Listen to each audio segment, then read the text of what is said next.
Je suis instructeur de boxe anglaise et gant d'argent de boxe française depuis 1981 pour le pied-point. J'étais un des premiers à faire de la boxe taille en France avec les Buffalo, etc. Donc, et dans les salles de sport de combat sérieux, il y a qui?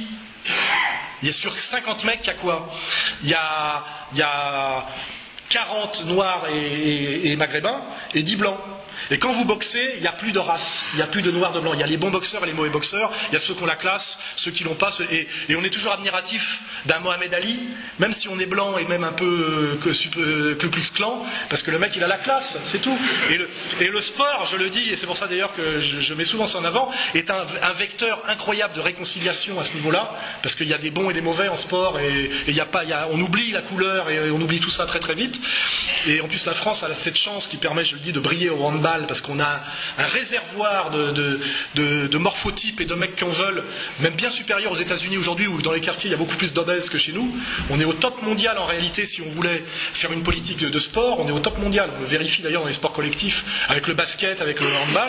Et donc on a vraiment des chances pour la France, si on fait le boulot qu'il faut faire, évidemment. Pas si on leur donne le chichon et le RSA et l'idéologie SOS Racisme. Là, c'est évident. Voilà.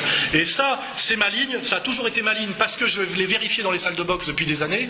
Et je me suis battu pour le vendre au Front National. J'y suis pas arrivé de l'intérieur, mais j'y arrive de l'extérieur, ce qui est finalement plus stratégique sans doute, mais parfois je suis plus rentre-dedans que stratège, ou plus stratège que tacticien, comme on peut le dire d'une manière ou d'une autre. Et aujourd'hui, je le dis, ça marche. Et on va y arriver. Et c'est parce qu'on va y arriver, je vais finir là-dessus, que l'ennemi a très peur, et qu'il est pressé de tout foutre en l'air et de foutre la merde, parce que le temps joue pour nous. Plus ça avance, plus on va y arriver à cette réconciliation nationale, à ce sauvetage de la France par le haut. Et ce qui aurait pu être considéré comme un espèce de complot de destruction de la France peut peut-être finalement, dialectiquement, notre plus grande chance. Parce que d'un seul coup, nous avons la porte ouverte vers l'Est, l'Allemagne, la Russie, la porte ouverte vers l'Afrique et le Maghreb, qui sont la francophonie, des marchés, des potentiels, et nous redevenons cette France qui, géopolitiquement, est un pays à double ouverture, il ne faut pas oublier. Un pays qui va vers le nomos de la Terre, hein, par ses frontières de l'Est, mais aussi le pays qui a le deuxième espace maritime du monde, pas l'oublier, et une porte vers la Méditerranée, le Maghreb et l'Afrique, avec une francophonie et un passé colonial qu'il faut justement assumer positivement. Hein, voilà. Et ça fait que d'un seul coup, on a un énorme potentiel. On voit aujourd'hui qu'un mec qui veut racheter l'entreprise de camions en faillite est un financier algérien.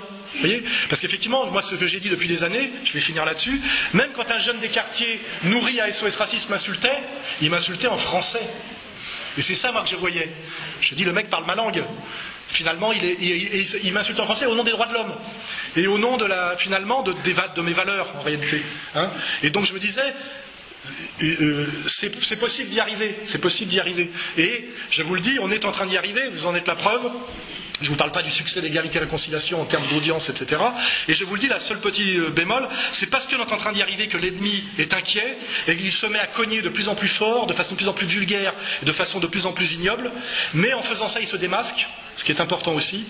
Et donc, comme c'est le principe de l'histoire, moi ma catégorie c'est l'histoire, je suis un hégélien, rien n'est joué d'avance, tout est ouvert, mais je suis relativement optimiste, parce que quand j'ai commencé ce combat il y a 10 ans, je le faisais vraiment, je vous le dis honnêtement, on en parle avec Dieudonné tous les jours, on le faisait que pour l'honneur, on était à peu près sûr de crever. Hein. Aujourd'hui je me dis en plus on n'est pas sûr de perdre, ce qui est quand même agréable, et en plus on a le respect.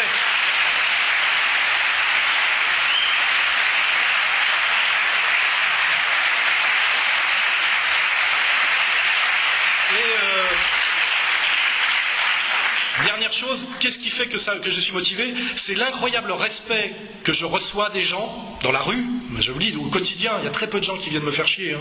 Il y en a très très peu, de toutes origines sociales et de toutes origines, on va dire, géographiques, communautaires.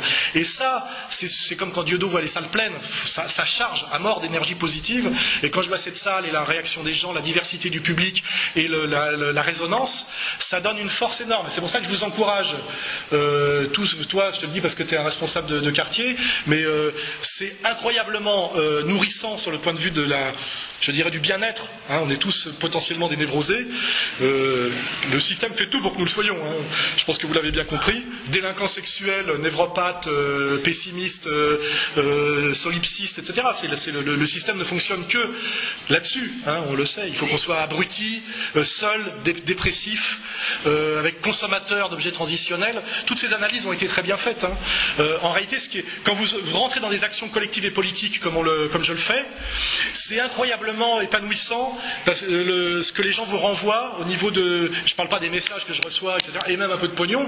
Ça aussi, c'est un très bon signe. Il y a des gens qui vous envoient des sous en disant continuez votre combat, je ne peux pas me mettre en avant, mais on est derrière vous. Des profs, des petits patrons, des ouvriers, des étudiants, des jeunes de quartier qui me disent je me suis remis à lire grâce à vous parce que je pensais que les livres n'étaient pas pour moi.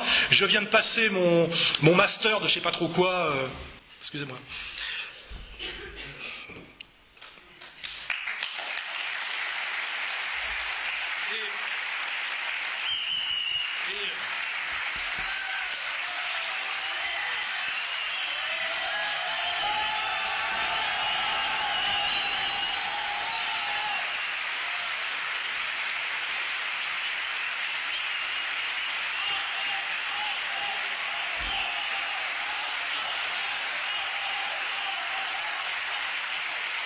Je suis parfois un peu émotif.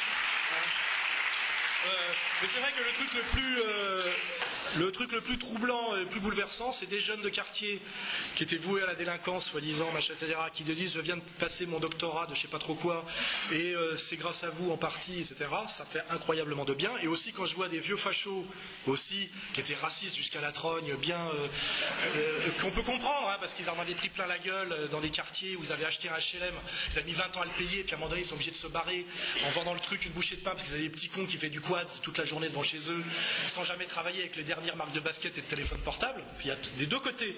Quand je vois ces deux trucs-là, je me dis putain, ça vaut vraiment le coup. Voilà. Et je le redis, c'est effectivement c'est très très émouvant et je reçois des mails comme ça tous les jours et c'est ce qui donne la force. Et je vous dis c'est pour ça, faites-le.